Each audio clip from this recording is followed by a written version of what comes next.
News flash of the day.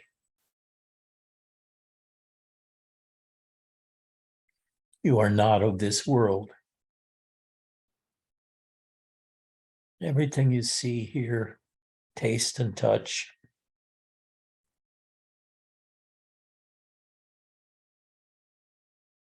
you only witness it.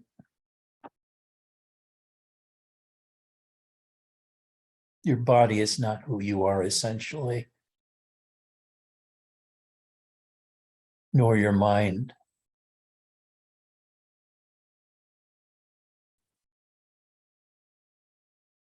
Nor anything else in this world.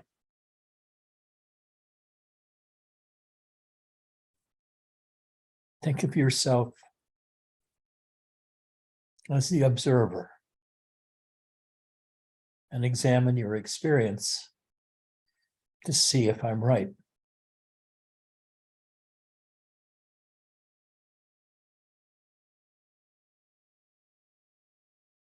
In quiet meditation,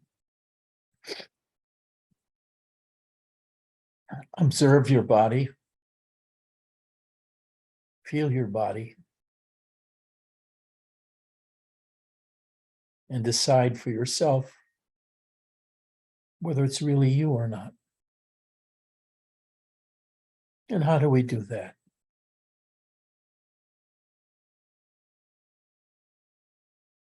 We have a good sense of ownership or identity.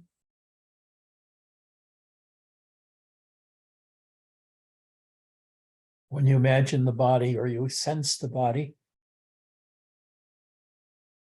does it feel like it's you? Or is the viewing itself making it an object of your attention?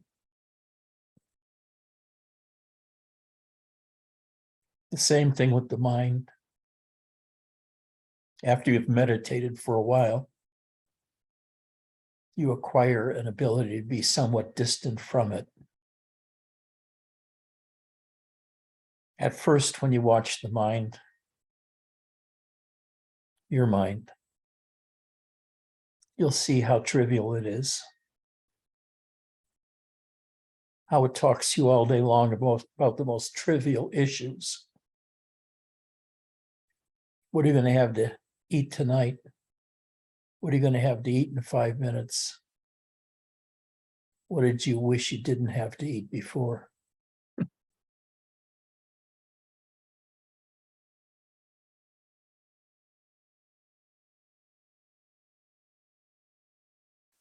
Or else it's talking to you about how you messed up,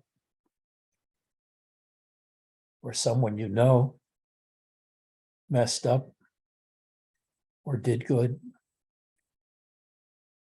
It's just sort of commenting all day long about the narrowness of your life.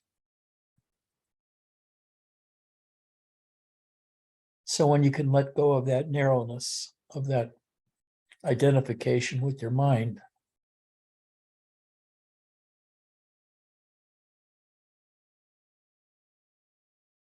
you can begin to ask yourself, if I'm not my body and I'm not my mind, what am I?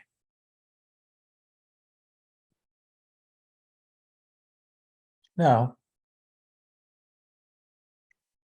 Siddha Rameshwar, who is Nisargadatta's teacher, his whole method depended upon investigating your own experience.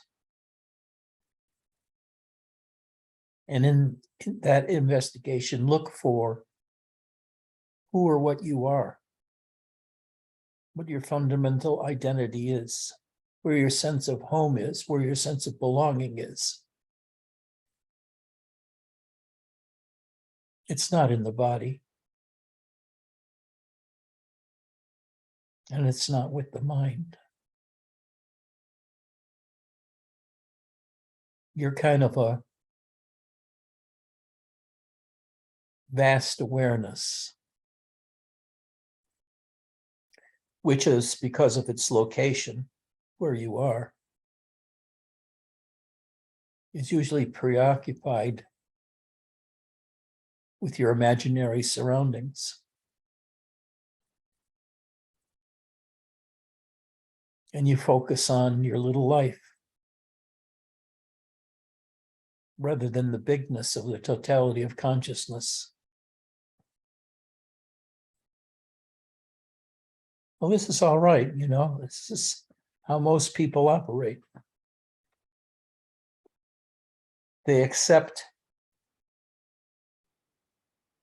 the observation or the conclusion that you are the body, you are your mind, you are your environment. You have a wife or husband, 2 cats and a dog, have a certain kind of job. All of these are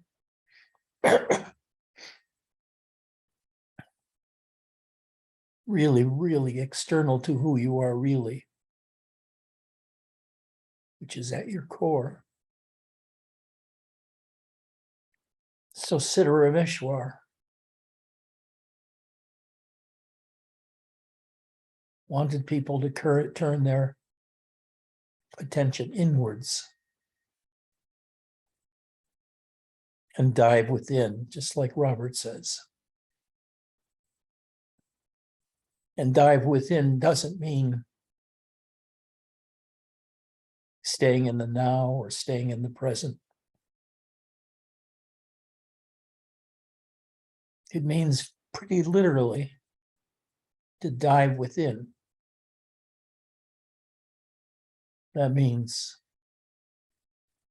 you turn your attention away from the world towards yourself.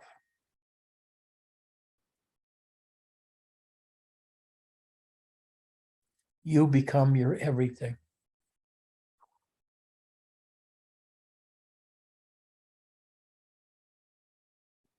You become the center of your own universe. And you look inside to see if you can find that center, that sense of ownership or beingness. Where is the central point in your sense of beingness?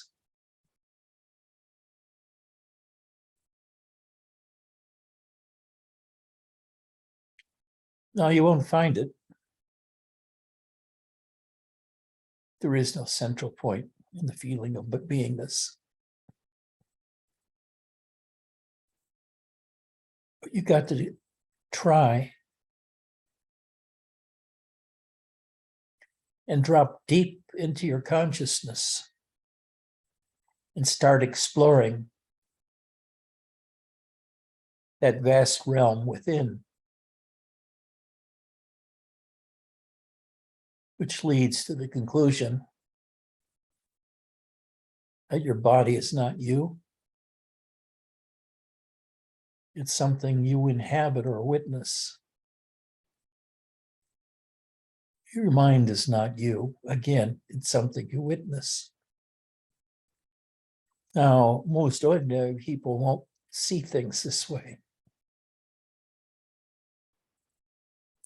They accept their limitation to the body-mind.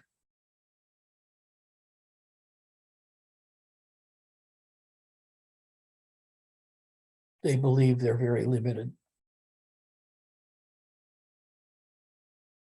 But that's a delusion. Your appearances are not the reality. In fact, just your total existence as a person creates your world. Not in the sense of being an artist and creating a painting, but in the sense that the capacities of your awareness and the existence of consciousness in your body construct a kind of world around you, which is the sensory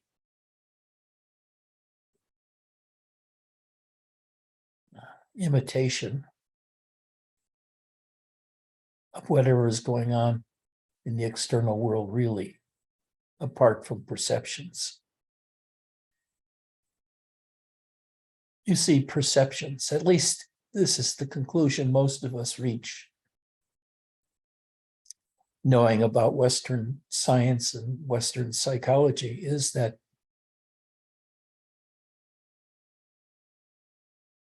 there is a world outside which we never know.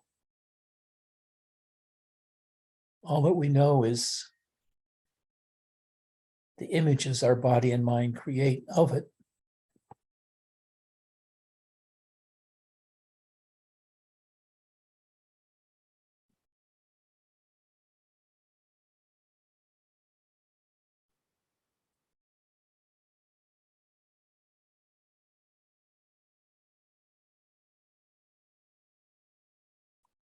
And those images are largely influenced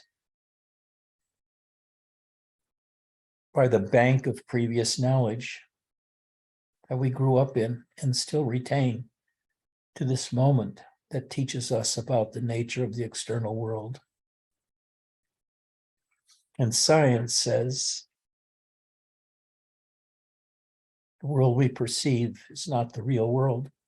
It's a representation of the external world.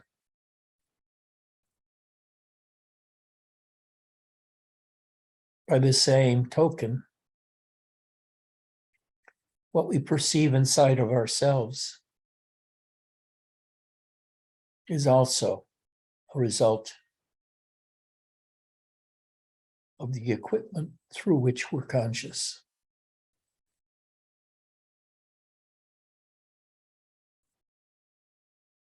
There's no knowing of the thing in itself.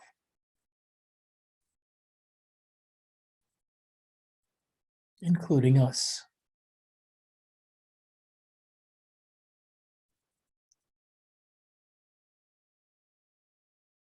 The only thing we can do is to dive into our own darkness within.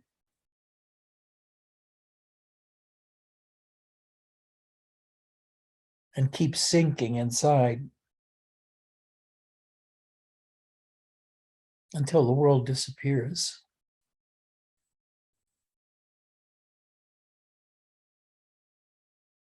And we come to rest.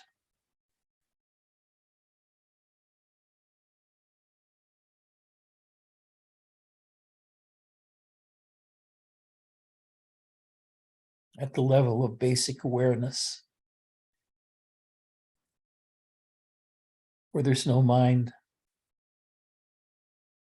no body, no us. There's just a profound sense of peace, you might say happiness. And that's what we find at the core, our core.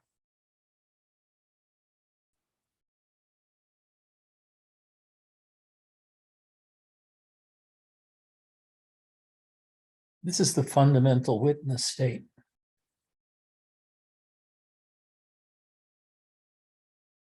This is the lowest level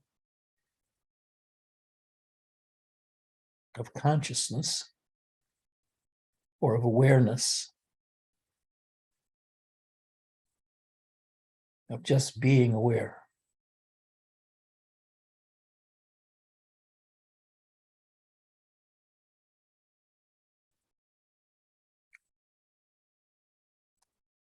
And on top of this is all the levels of an apparent existence in an apparent world. I am Ian. I am Mark.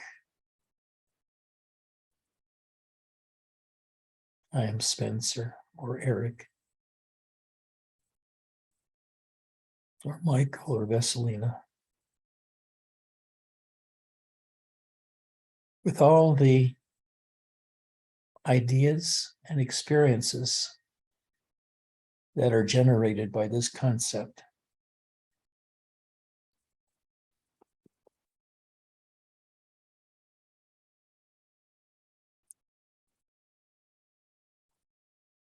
But nowhere can we find a self. Nowhere can we find a core. We keep dropping within, and things keep disappearing. Our sense of sitting in a chair or in meditation disappears.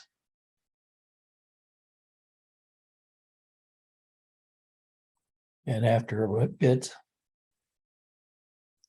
our sense of being in the world, in a room somewhere, meditating.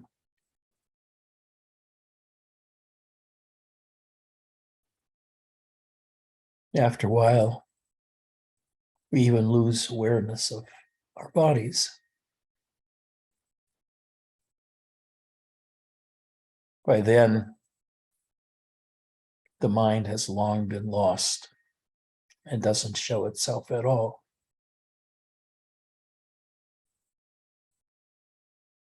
You have found peace.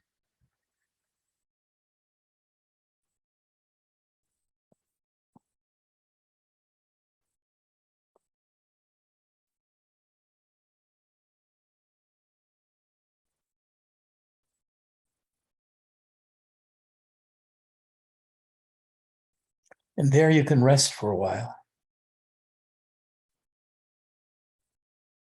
until awareness of the world starts coming back. It does that naturally, just like coming out of a sleep.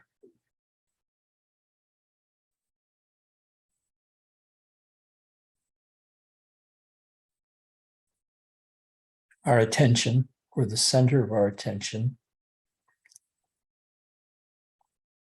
bobs up and down from being fully awake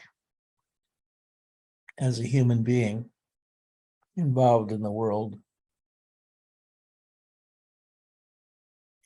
to one of being a meditating subject, aware only of one's own self, and losing interest and then even consciousness of an external world.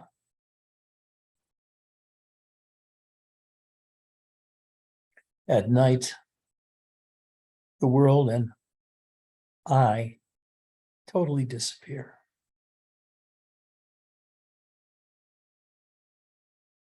I know you can develop an ability to be aware of yourself in sleep. And after a while, remembering what the experience of being deep asleep feels like. And after a while, you can be aware of that level of oneself all the time, even while you're fully awake.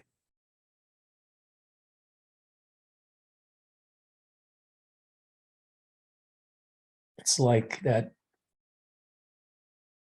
peace, that happiness, and that darkness of that fundamental state is always with you.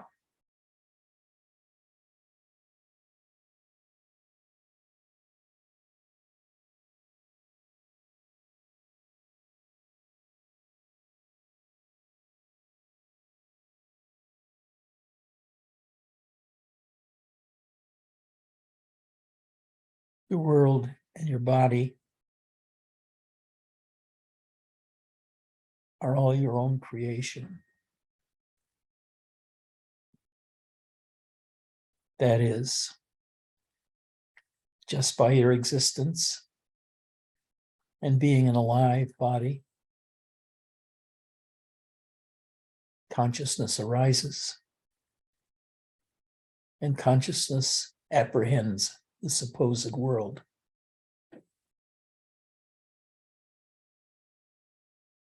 But from a spiritual point of view, at least the enlightened point of view, that world does not exist in itself. It exists because of you witnessing it. I know Westerners would poo-poo that idea. but it has its advantages. If the body is not really you, it's so much easier to tolerate pain.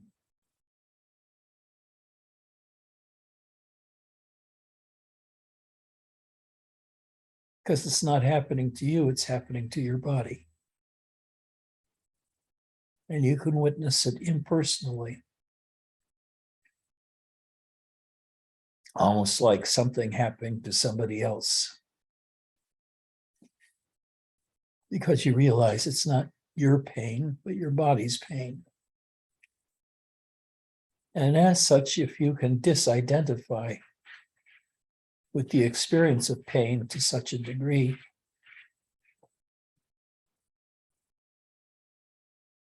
you become imperturbable.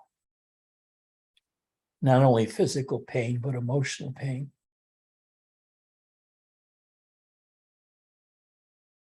Like somebody you love dearly dies.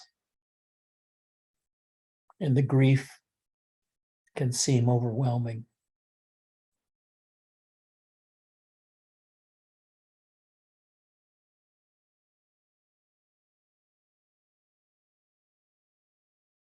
Now, grief is harder to disidentify with because it doesn't seem to be coming from the body or from your mind, but a place deeper than both. We say it, we call it, it's coming from our hearts, but we don't mean the physical heart. We mean the center of our being. But if we examine it, we find that that grief itself is still separate from our beingness. It's just that we identify with it to the extent that the vicissitudes and happenings on that level are felt as me until one watches and feels those experiences and those emotions and that depression over and over again. And see that deep down inside, after a while, they don't really touch me.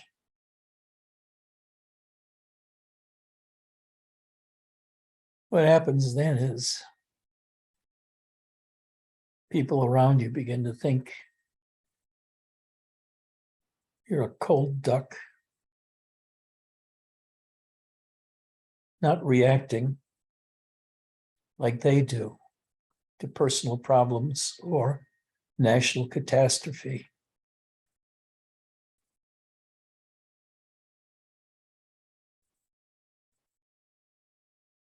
And because these things don't touch you,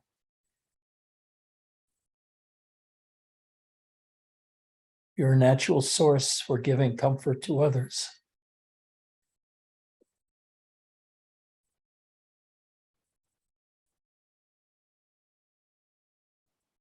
Now, you wouldn't be so stupid or heartless to say,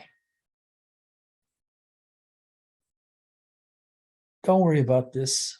It has nothing to do with you. Because people think it does have to do with them.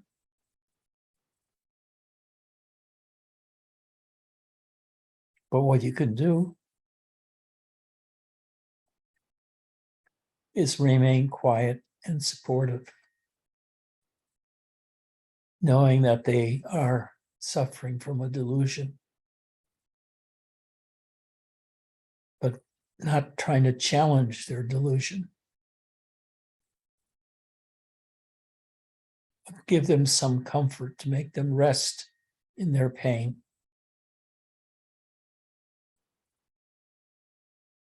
Maybe you can tell them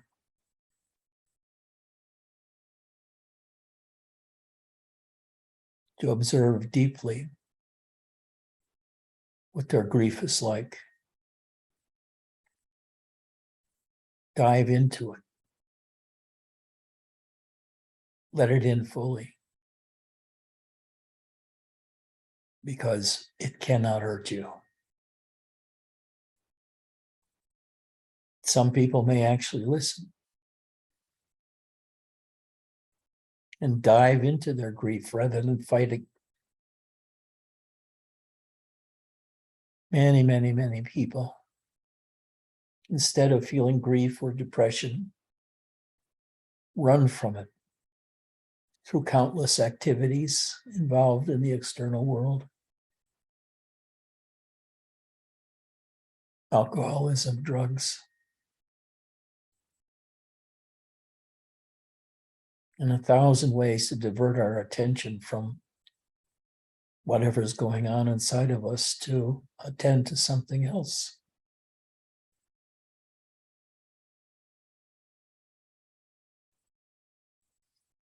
So then we feel some relaxation because we've made ourselves deliberately blind to kinds of situations that would shake other people up. But what I'm saying is, you don't do that. By investigating who and what you are, your mind, your body, your inner awareness of the depths of unconsciousness within yourself. You become aware that all of what you find in you and around you in the world is not you. It's something outside of you. And actually, you're outside of the entire world. The world you perceive does not contain you.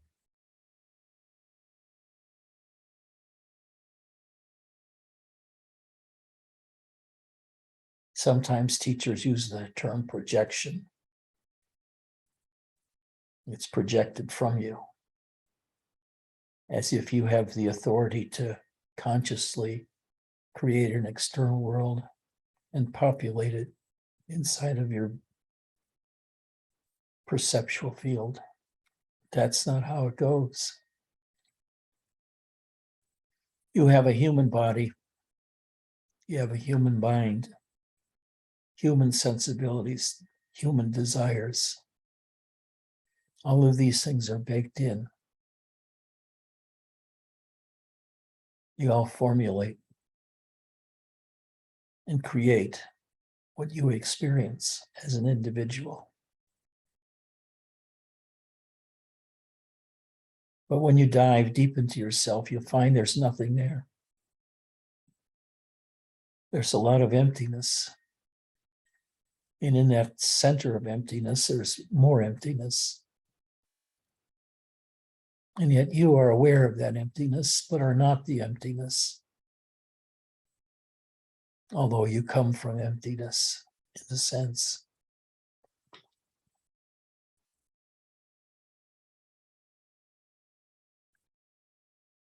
When we're born, we come into the world.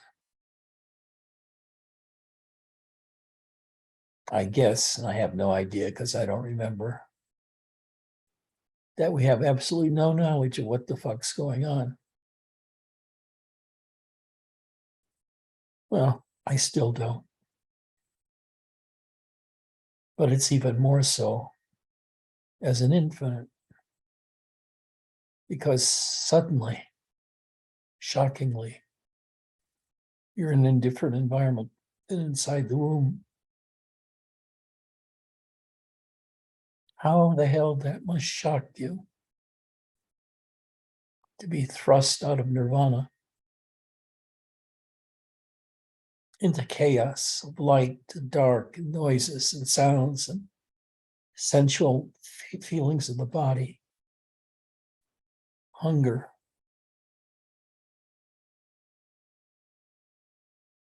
the need to breathe. Suddenly, this new environment can seem kind of frightening. Or maybe not, because you don't have a sense of existence. You have a sense that you're in an entirely different environment, but you still don't know who you are.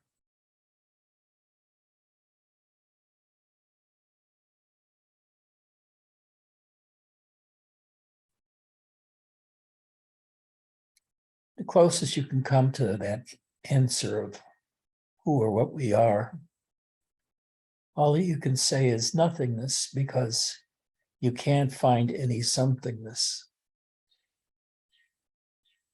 You can find space.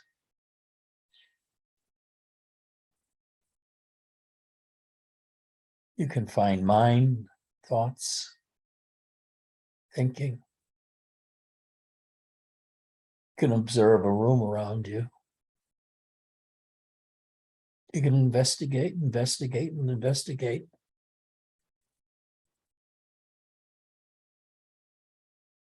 But you never find your core, that sense of being you. It's nowhere in existence. So that's why I say, you are not of this world. You're in a different dimension altogether, one might say. The world is added onto you.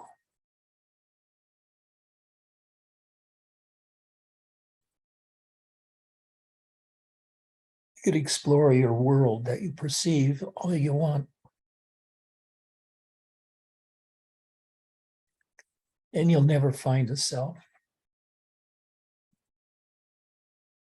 What you'll find is, as you go deeper in yourself, that yourself disappears.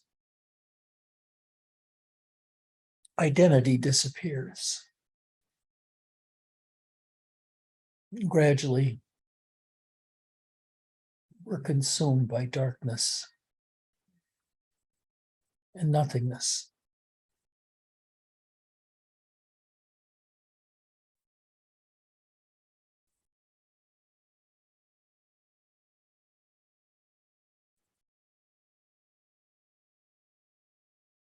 But it's very peaceful there.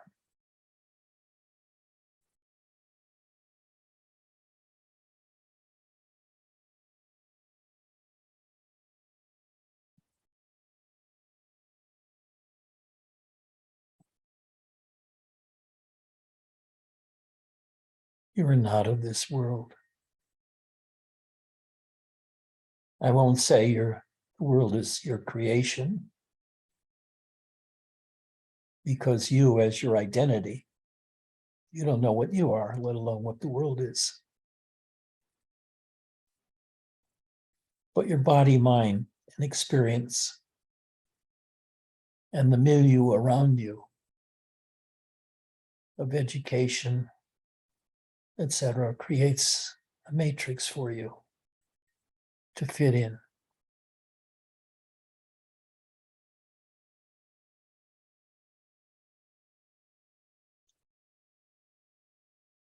And you can say, yeah, that matrix I am.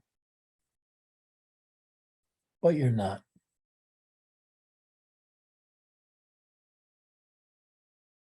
We didn't put that matrix together consciously. You are immersed in that matrix from birth, and gradually absorbed its understanding as your own. But really, basically, deep down inside, if you investigate, you don't understand anything. All of that is borrowed knowledge. You borrow a kind of matrix that's cooperatively aware of other such matrices. We have conventions to solve almost every problem and to make new ones.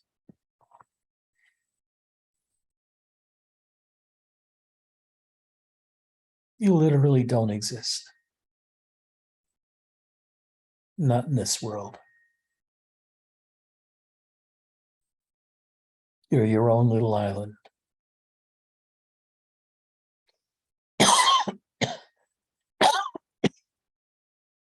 The best that you can do is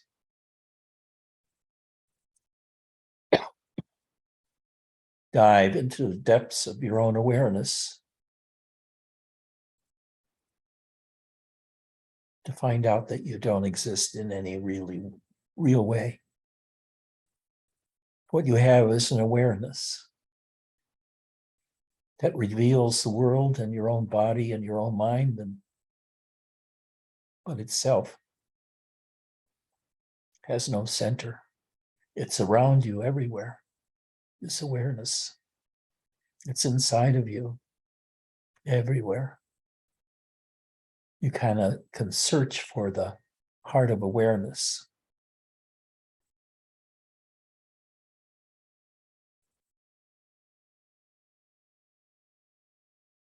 But you won't find it.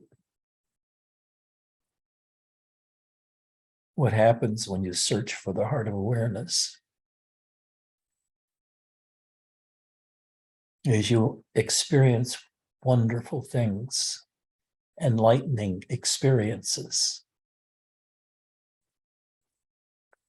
The flowering of your own consciousness within yourself, its expansion beyond childhood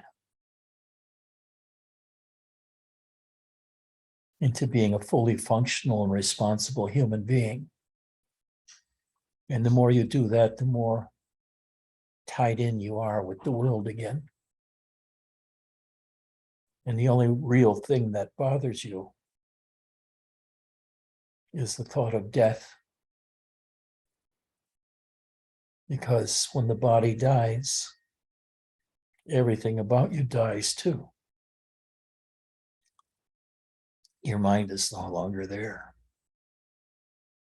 Your friends, wife, daughter, father are not there anymore either. They're all gone. You're gone. And that sense of dread of the vastness of emptiness means that the thought of death is the biggest conundrum in your life, how to accept it or not accept it. Maybe you decide not to go gently into that dark night. And maybe you become a spiritual follower in order to escape to heaven or hell or to some spiritual realm. But it's an escape. Oh, I forgot to mention too. After the mind, the next deeper level is the energy body. That's the one where we feel energies inside the body. And usually you can go through that phase for 2 or 3 or 4 years. You can even play with the energies and it becomes very delightful. You can intensify them so it becomes great bliss. And you run around town telling everybody about how wonderful you are. That you're the most energy buddiest of anyone alive. Energies flow in you. You can call it divine. I never called the energies divine. Divinity is something else. But the energies are very entertaining. As long as they're with us. But there's another state inside, which is the feeling of the divine. And it's hard to say anything else about it other than that. You feel like you're in the presence of God. You may even experience God inside of you as a separate entity, like separate from your mind and separate from your own experience of awareness. And from this, you may feel all kinds of gratitude, surrender, wonder, love.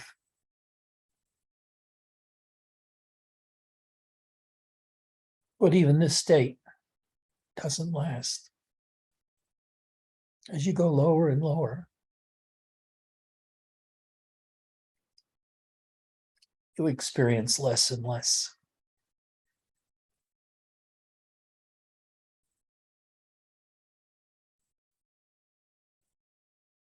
Your body disappears, your mind disappears, God disappears, bliss disappears. And you're just left in emptiness, a dark emptiness, which itself disappears.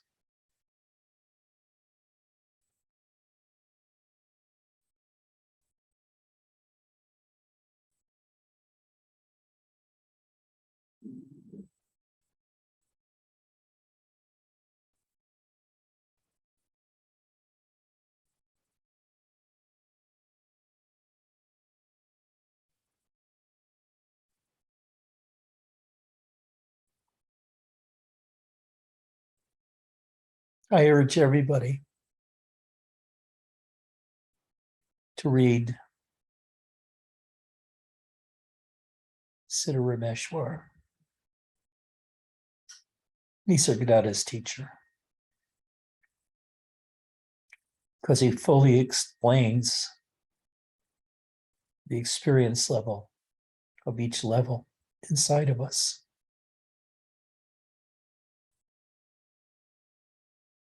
Until we get to the most basic level of consciousness, pure consciousness, pure awareness.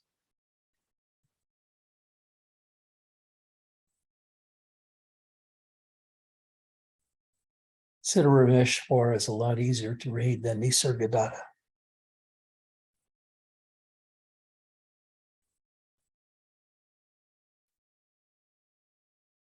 So you will have a new level of understanding and think you're well on your way to understanding who and what you are. But if you follow his method, that understanding will disappear too.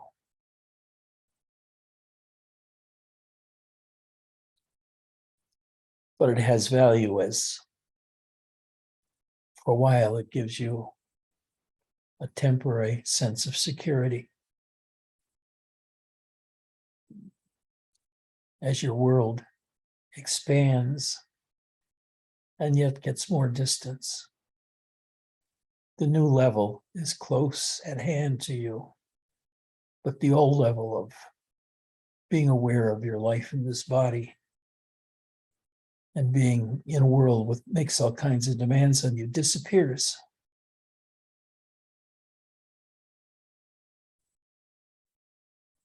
Because deep down inside, really, you know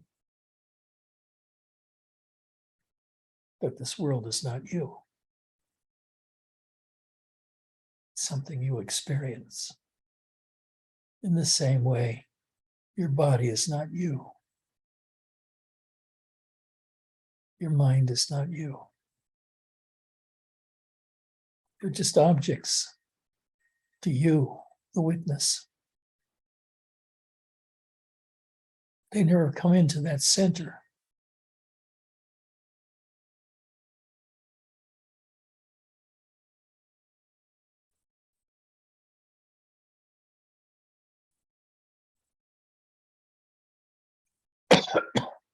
I know at times I fooled myself,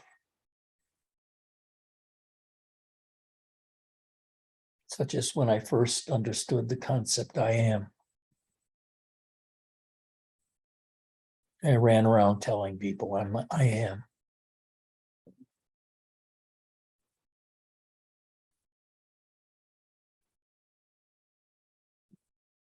I found it as a great eureka experience that I exist. And I can talk about my existence.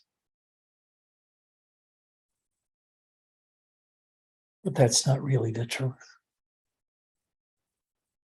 The truth is, I have no idea who I am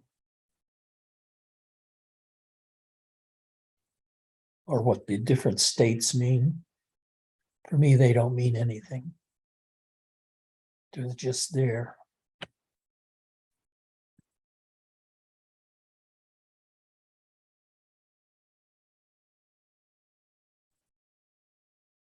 Okay, I've shoved a lot at you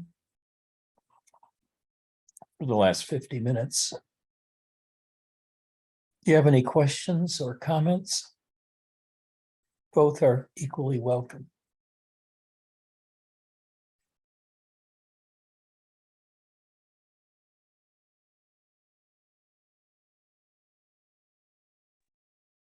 Ed, you mentioned that reading Siddha Rameshwar will give you a temporary sense of security.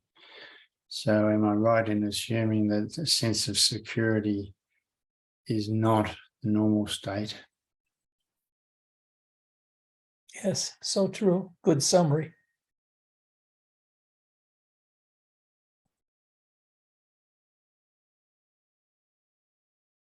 He just helps you through another room of illusion before you open the door to the unknown. He makes the path more palatable because you think you understand it and how everything works.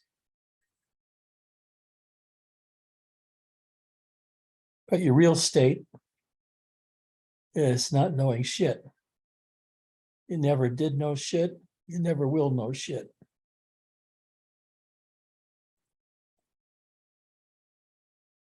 You're hopelessly stupid and ignorant.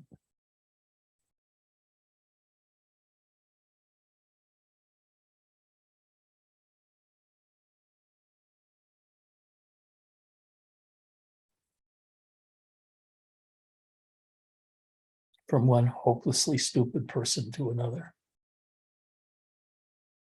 I teach hopelessness. I teach ignorance.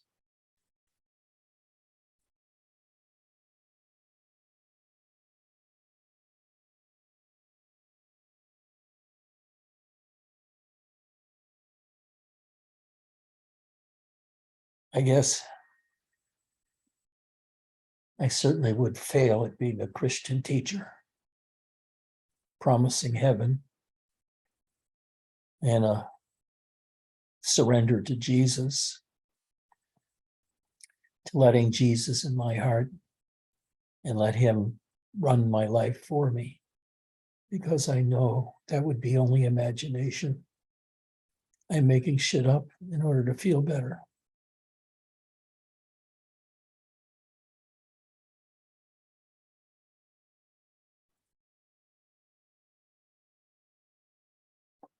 Hello, Edgy. I got a few things to say. Really, So, yeah, such a surprise. It's so out of character for me. I Yeah. don't know what's come over me. I'm like a real different person today. It's very something has changed me. Anyways, so based on your explanations, I believe that I am rooted in the divine self, and that's consistent with my previous descriptions of where I'm at and your feedback and all that. So that's not surprising to me. But what is the benefit of going to the place where deeper than the divine self, where there's just nothingness and space and not even bliss, and then just going to where there's absolutely like nothing that one is receiving in the form of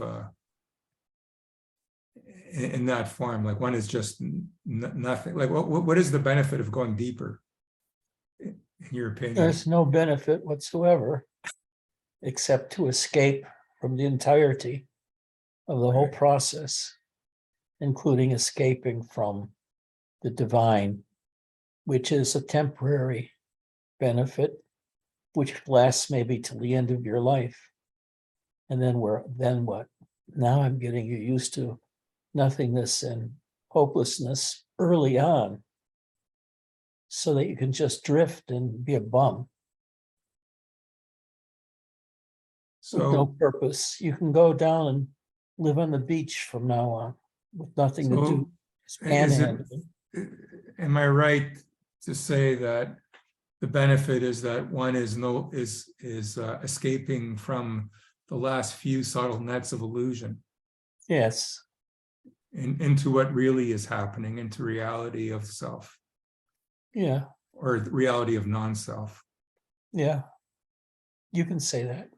Because my experience so far has been I've been kind of bribed the whole way Kind of what? through. I've been kind of bribed, like paid off the whole way, because what you call the divine energies has been like a regular payoff for me, and now I'm living in the divine energies. So it's like, yeah, I'm getting paid to I'm getting paid to continue these teachings.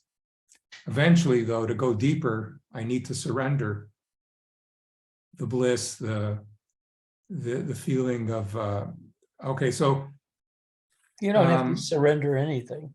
It'll go right. away all by itself. Oh, they go away. Okay, but they've been here for quite a while. It's 5 years, right?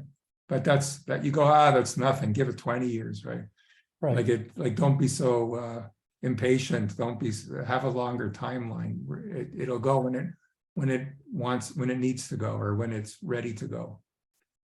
Right. So there's nothing I can do to hasten it except just keep doing what works, and just keep abiding Keep in. observing Yeah. freshly. I do. Freshly. Observe Right. everything.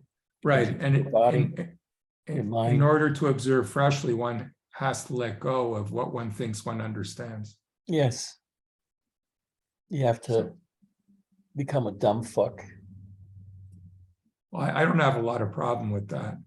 That should be easy for me to attain. Yes, you have to become a divine dumb fuck. Knowing nothing. Just being a gentle spirit that helps others. And I will read in depth Siddhar Rameshwar, just because I'm curious if there's any nuggets there. But thank you, Ajay. Everything is good here. You're welcome. Yes, Chris. Yeah, about surrendering, you talked about Ajay. I think it's part of the way, isn't it? It helped, in my case, to come in the position of the observer, to see that everything happens automatically. I think it was also very important for the first one-night states to experience. And for me, it's like, how to say, it's like brushing my teeth or my tooth every day. Yeah, I think it helps as well for uncharging. Yeah, to make the shit a little easier.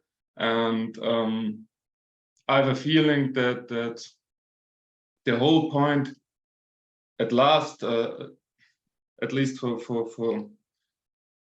it's about total surrender. I'm not sure, but I think at this point, that as I wrote you this what feels like this whole black hole stuff, I think it kind of helps this you talked about the Christian philosophy, and it's not my will but thy will.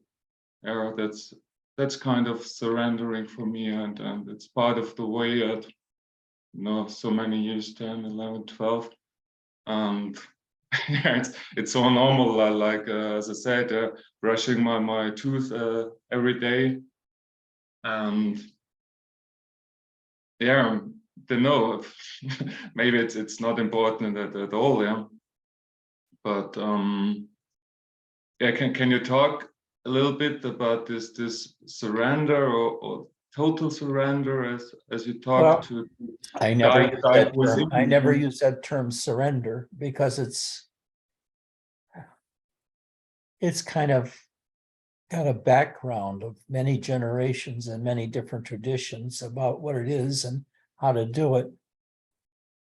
For me, it's more a matter of investigating, looking into what we experience as a body and as a mind and as the bliss level and the feeling of being aware of having a body, of being aware of our body, and then exploring awareness itself and the levels of awareness.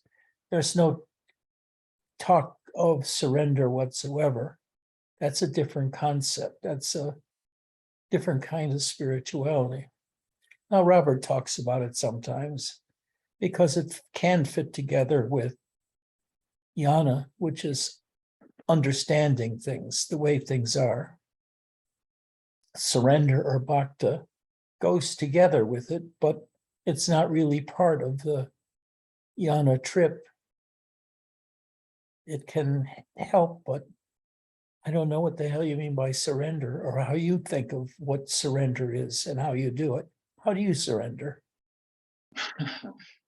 Basically, I'm lying on the floor, and it's not thoughts. It's more like inner process. It helps for Kundalini as well. For, as I said, it helps emotional uncharging. I've uncharged a lot time ago, but I think my experiences is every day new shit comes, yeah. And maybe collective stuff. I'm not sure if it's all mine, but I think there are many collective issues as well. And yeah, I don't feel the need to take care of it. Yeah, it's not mine, and that I mean with surrendering. Yeah, it happens automatically. Yeah, it's kind of an inner What do you mean process. surrender? I think what just is very present for the death experience, however it is, and whenever it comes, I have a feeling that it's also very important for that. This little, okay, may it be as it is.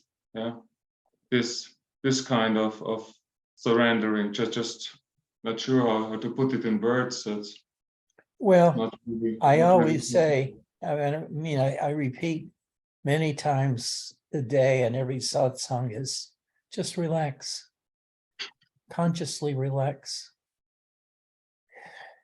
Look inside yourself at the body level. Look for tension in your muscles, in your facial muscles, in your shoulders, in your chest, your back, your arms. And what one continuous practice I've always had, at least for the last 10 years or so, is learning how to relax until that tension disappears in my muscles.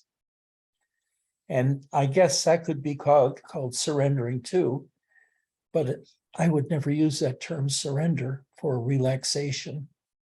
Relaxation is just not paying attention to the shit that bothers you, or if you do attend to it, to continue to relax your body. Yes. A relaxed body is a very sensitive instrument. Yeah, you can call it relaxation and in a silence, relaxation and no. Silence is a good term, Yes. except if you try to enforce it on yourself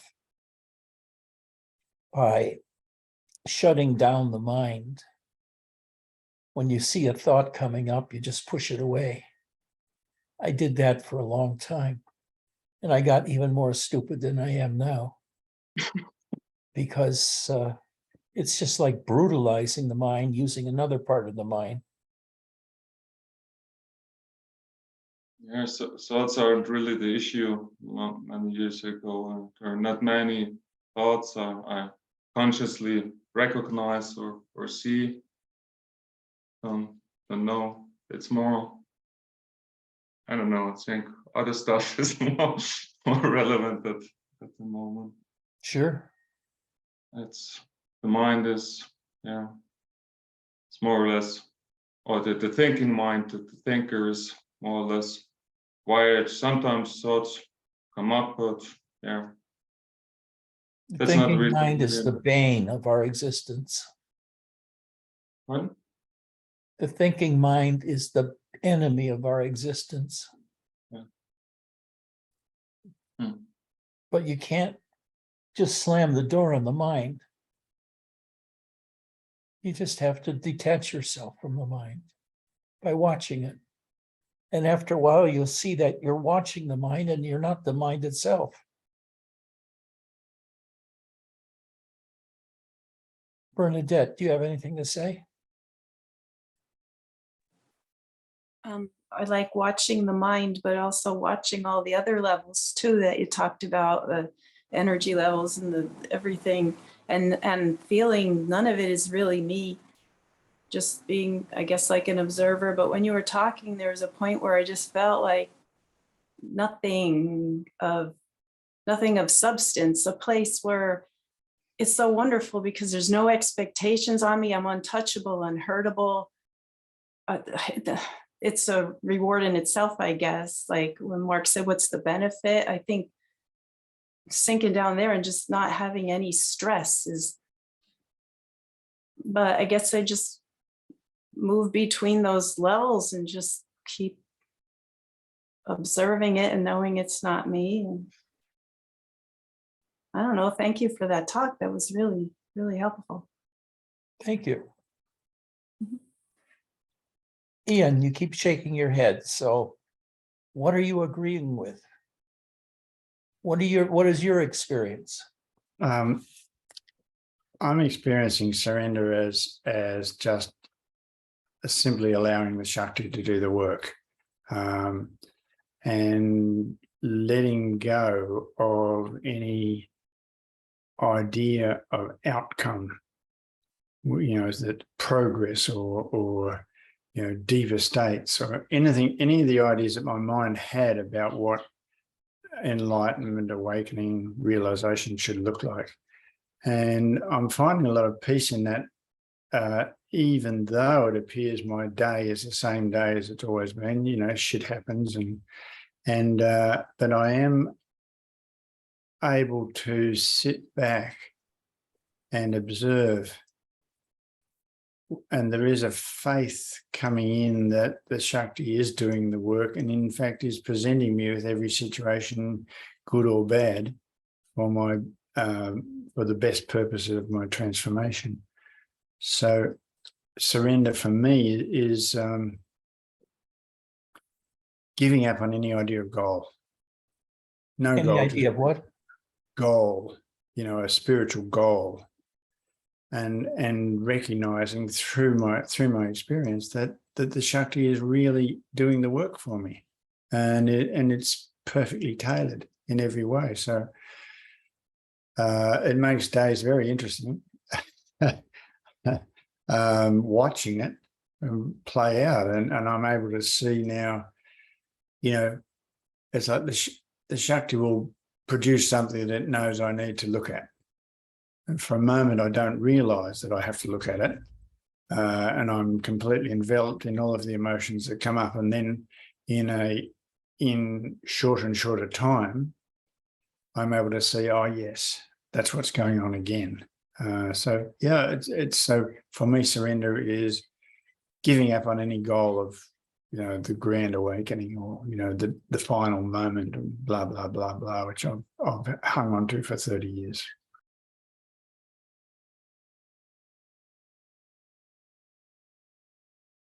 So you think you've reached a period of temporary rest?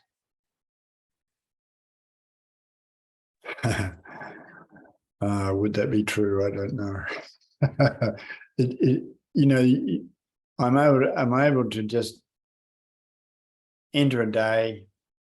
Okay, here we go. You know, what have you got for me today? But temporary rest, oh my God, no. I could, I might miss out on my coffee this morning. That would be terrible. Whatever comes up. No. I guess I can say that the joy, and as Bernadette described, the imperturbability is more at hand when I allow the idea that the Shakti is in control. Yeah.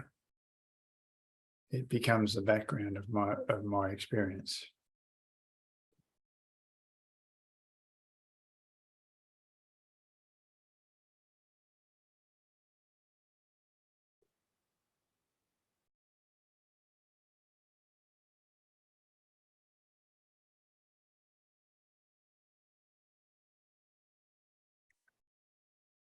Well,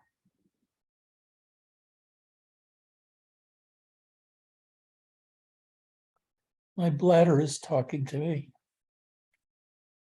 in its own way. It's not in English. It's a different experience altogether. And it's telling me I should leave, and do so rather abruptly. So I love you all, and I'll let somebody else take over while I go on a brief trip. Bye-bye. Let me see. Thank you, Ed. You're welcome.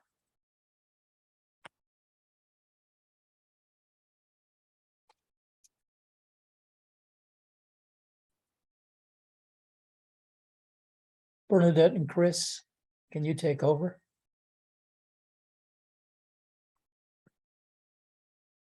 Bye-bye.